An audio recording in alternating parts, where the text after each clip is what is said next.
I wanted to start off and ask you, like setting the film in the 80s, obviously like there was, I'm sure you probably know this, like, but there was the video nasty phenomenon in the UK and Ireland. And I'm wondering, I mean, was there any kind of, specific films that you were trying to reference? Like, I mean, like The Puritan 2, for example, kind of had a bit of an edge of like The Omen maybe or something. I don't know. I mean, was there anything specific that you were trying to kind of reference, or was it just a sort of general vibe of 80s horror? It wasn't so specific. It was more to try to find a kind of movie that would be believable to fit within the canon of all the movies that, both over here with the Video Nasties or in the States with, like Moral Majority and music, the PMRC and things like that. The kind of things that people were reacting to in such a kind of extreme political way. It was to try to find something that would fit within that and feel believable. Yeah. Um, just in terms of like the actual kind of setting, because like I mean, there is there is like a rich history of like porn actors transitioning from from porn to to I guess like horror or whatever. I'm wondering, I mean, not that the film unpacks it, but I'm just wondering yourself. I mean, have you wondered why it is that porn actors and why is it they seem to transition into horror? Is there something specific to horror that kind of relates to porn, do you think? Or is it just, I don't know, a lot of the same directors work in the same genres, or what do you think?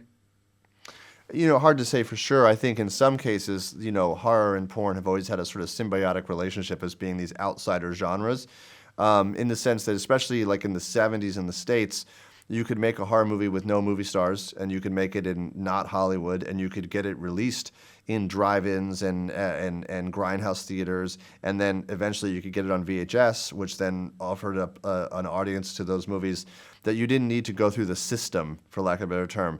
And porn movies were the same way. I mean, there was kind of its own fan base and its own theatrical distribution window that didn't exist, and you didn't have to go through Hollywood for. And then VHS obviously was very big for the both of them. So I think as a way of feeling like these kind of more subversive genres of filmmaking, they're always linked in that regard. And so I think there's a more forgiving aspect from one to the other than there would be to say going from a porn movie like straight to the mainstream Hollywood.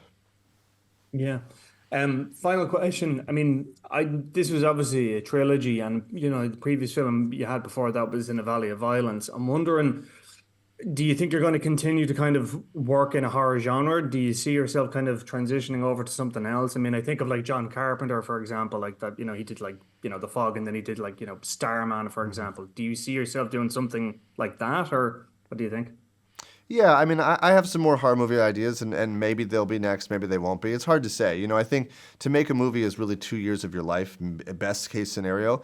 So it has to be something that when you're excited about the idea of making it, you're still excited when you're done making it 2 years later. And so in the case of this trilogy, it's been nearly 5 years. And so that's a long time to be working as hard as I have been on this sort of world.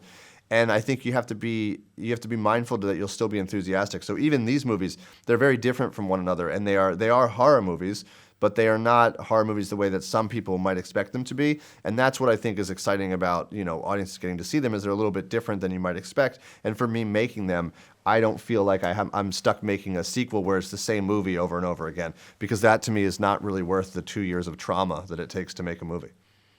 You really think of it as trauma, yeah?